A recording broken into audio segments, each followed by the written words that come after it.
Welcome back, everyone, to the deep dive. It's funny how we toss around phrases like reinventing yourself. Mm-hmm. But can you actually, totally switch gears in your career, Mm-hmm. especially in a field like tech that moves at warp speed? Right. Well, that's exactly what we're diving into today with the career of Dan Thomas. Yeah, this should be interesting. And this isn't just about, climbing the corporate ladder. This is like switching ladders entirely. Multiple times, it seems like. Yeah, seriously. From the world of telecoms Old stuff. to becoming this sought-after expert in blockchain, AI, even mixed reality. It's wild how much the tech landscape has changed, even just in the last decade, and his career almost mirrors that evolution. It's true. Talk about a front row seat to the digital revolution. Mm-hmm. So let's start at the beginning. Dan's LinkedIn, a gold mine for these deep dives, tells us he was at Manx Telecom for 15 years. Wow, 15 years. That's longer than some of us have been doing this podcast. Seriously, this wasn't just a quick stint. He was there for the long haul, Yeah. clearly mastering something. Right. Oh, absolutely. And during that time, he held a bunch of different roles there, which is really interesting. Leading teams, full stack web development. He even got into DevOps system analysis. Okay, got to ask DevOps. For those of us who can barely code our way out of a paper bag. Haha, right. Imagine a symphony orchestra, but for software. Okay. You've got all these talented musicians Right. playing different instruments. DevOps is like the conductor, making sure everyone's in sync, the music flows, the performance is flawless, except in this scenario, it's lines of code instead of musical notes.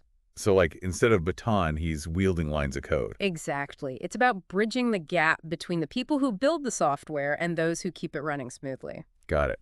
So it's not just about knowing the tech, it's about understanding how it all works together. No wonder that's such a hot skill right now. Oh, for sure. And you can see how that foundation, starting in telecoms, understanding how networks operate at that deep level, how that would be so valuable as he moved into blockchain and AI.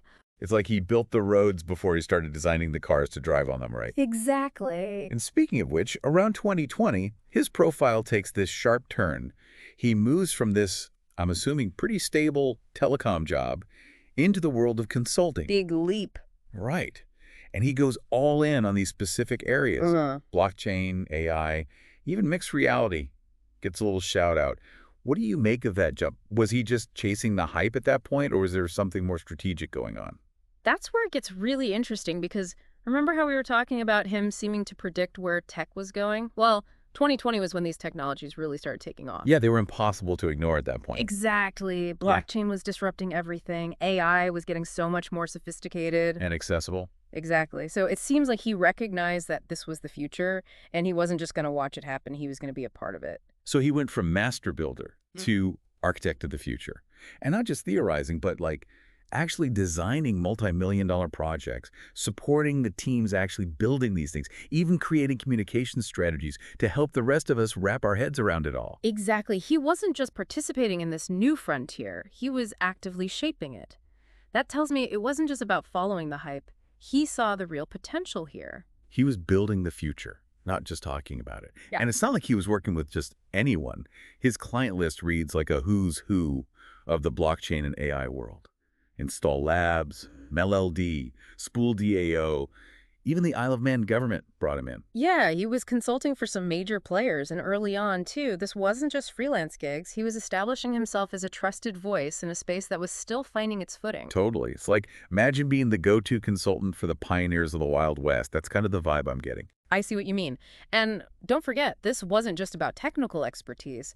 To succeed with these projects, he had to bridge the gap between that really complex technology and real-world applications. Right. He had to make it make sense for the rest of us. Exactly. He wasn't just coding in a vacuum. He was solving problems, building solutions, and then, crucially, explaining the value of it all to a much broader audience. Which brings us to this other aspect that really struck me, his commitment to education.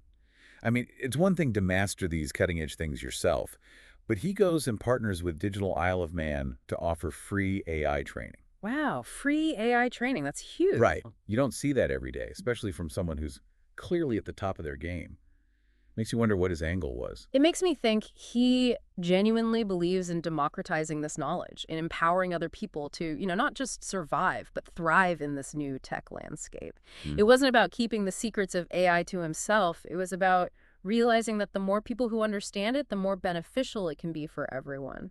It's like he wasn't just building the ship, he was handing out life jackets and teaching everyone how to sail. I love that analogy. Because it's true, he wasn't afraid of competition. He wanted others to rise with the tide. But before we get too deep into the philosophical implications of AI altruism, we have to address the elephant in the room. Or should I say, the pharaoh in the pyramid. The Egyptology degree. I was wondering if you were going to bring that up. How could I not? It's not every day you see ancient history and cutting-edge technology on the same resume. Seriously. It's like finding out your AI assistant is fluent in hieroglyphics. Right. So the question is, was this just a fun fact, a quirky little detail, or did it actually influence his work in tech? $1 million question. What do you think? Did studying pyramids somehow prepare him to code the metaverse? Well, maybe not directly, but think about what Egyptology is at its core. It's about deciphering these incredibly complex systems of knowledge, understanding ancient cultures, piecing together fragments of information to tell a story.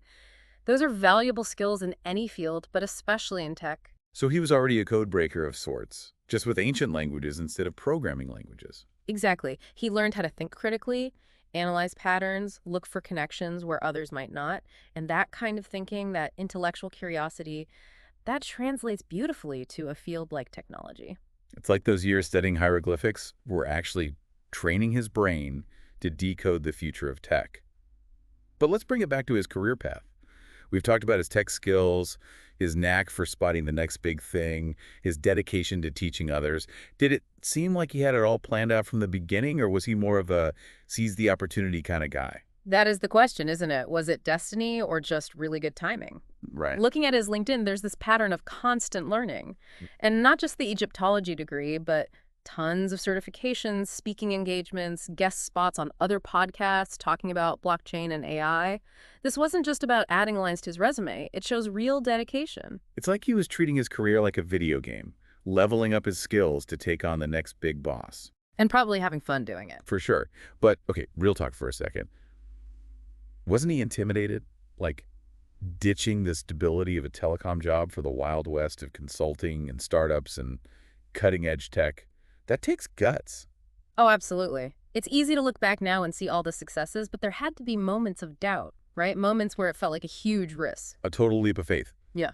Which, honestly, is inspiring in itself. Yeah. Reminds me of that quote, "The greatest danger for most of us is not that our aim is too high and we miss, but that it is too low and we reach it." Ooh, I like that. Right. He could have played it safe, stayed in his lane, but his ambition, combined with that drive to learn and adapt, it pushed him towards something much bigger. And he didn't just stop at becoming an expert himself. He wanted to bring others along with him. He founded his own company, Archisuit Ltd., back in May 2020, described it as a human-led, AI-enhanced communications agency. Human-led, AI-enhanced. Okay, that's a tagline I can get behind. It speaks to that balance he embodies, embracing the power of tech without forgetting, the human element. Totally. It's not just about the algorithms. It's about using them to actually improve people's lives. Exactly. So to circle back to our original question, can you really reinvent yourself, especially in a field like tech that's constantly changing? I think Dan Thomas is a resounding yes. But it wasn't by chance. It was about building that mindset, embracing learning, being ready to adapt, and realizing that the most amazing journeys often start with a single step outside your comfort zone. Couldn't have said it better myself, and who knows what exciting things he'll do next. But one thing's for sure, with that endless curiosity and his talent for connecting the ancient world with the future, Dan Thomas is a name we'll be hearing for a long time. Absolutely. So if listening to this has made you want to dig into those passions you've been putting off, explore new skills, or just embrace the unknown with a little more courage, well, we've done our job here. Remember, the future belongs to those who are brave enough to reinvent themselves, one deep dive at a time. Until next time, keep exploring, keep learning, and keep asking those big questions.